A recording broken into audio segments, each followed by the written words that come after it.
So first cards for Overdress 5 are here with the return of plant tokens and the first dual nation cards. So let's begin. And we got nothing special for card of the day, so let's just go on to the Tuesday stream. So let's start off with the new ride line for the plant tokens called the Rorowa. Here's the starter, Bioroid Youth Rorowa.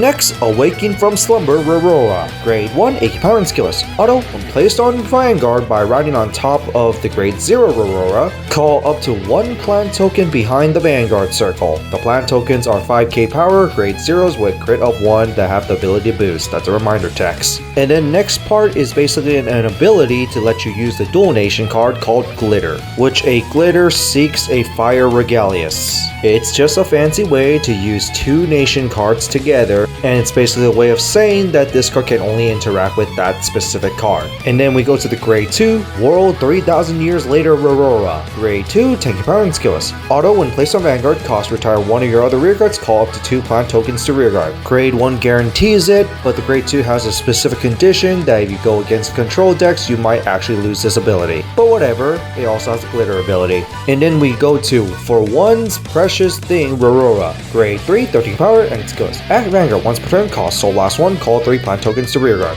That's pretty good. 1 Soul Blast for 3 tokens? Not bad. Especially that this deck is gonna do a lot more interaction with tokens because of course. And it also combos with the second skill because Auto Vanguard, when this card attack, cost retire one or more of your tokens, and this card gets plus 5k power in the end of battle for every token you retire for this cost. And this card also has a glitter ability, so it generates a good amount of pluses, and on top of that it also can get some decent amount of power. And in a way, you do want to retire your tokens just so you could call more, and also some of your cards interact with retiring tokens. So this is okay. And then before we go to the support cards, here's the new plant token. This one looks more vicious than the original one. And now to the support cards, which is also our first dual nation cards. Our first card is Drag Raider Girl of Flames Flossom Rudy Lena. That's a long ass title. Grade 2, 10 power and skills. At rearguard, if you do not have a Momoki token, cost counterblast 1, call up to 1 Momoki token to rearguard. That's actually the dragon on her shoulder, by the way, which we will get to. But the second ability is Glitter for Rorowa, active when your Vanguard is in glitter state with Rororan's name. Yeah, it's just a fancy way to say that your Vanguard is this specific archetype.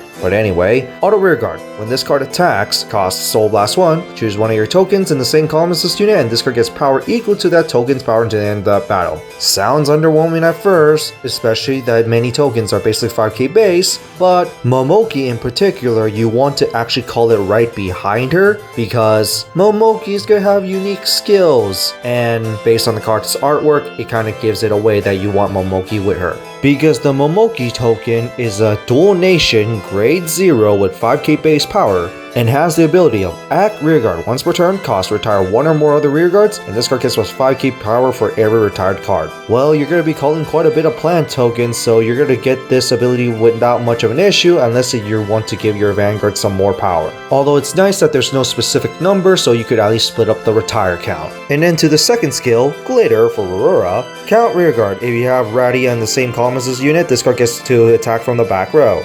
I mean, based on Radilina's artwork, they're both attacking as a duel, so it kind of makes sense. And Radilina kind of makes a lot more sense now because Radilina's going to get this card's power, which this card will be getting more power on its own with its first skill, so then Radilina can attack on her own. But by chance, there might be some weird interaction with Rorowa and Momoki because both cards want to retire for more power. Luckily, you could split the power of the retires, so it isn't that bad. Overall, so far, I kind of like the engine. So that's it for these reveals. What do you guys think about the return of the plant tokens with the Rorowa archetype, and also our first exposure of the dual nation cards? I'm just gonna say there's kind of no point of the dual nation part if you're just gonna make it stuck with one specific archetype, especially because it's gonna cause some ruling questions on how many specific cards you can mix together in between nations, but whatever. But overall, I have to say the archetype seems pretty decent so far. Nothing super fancy, but just feels like Shadow Army tokens all over again, but at least it has more interactions. But other than that, see you all next time.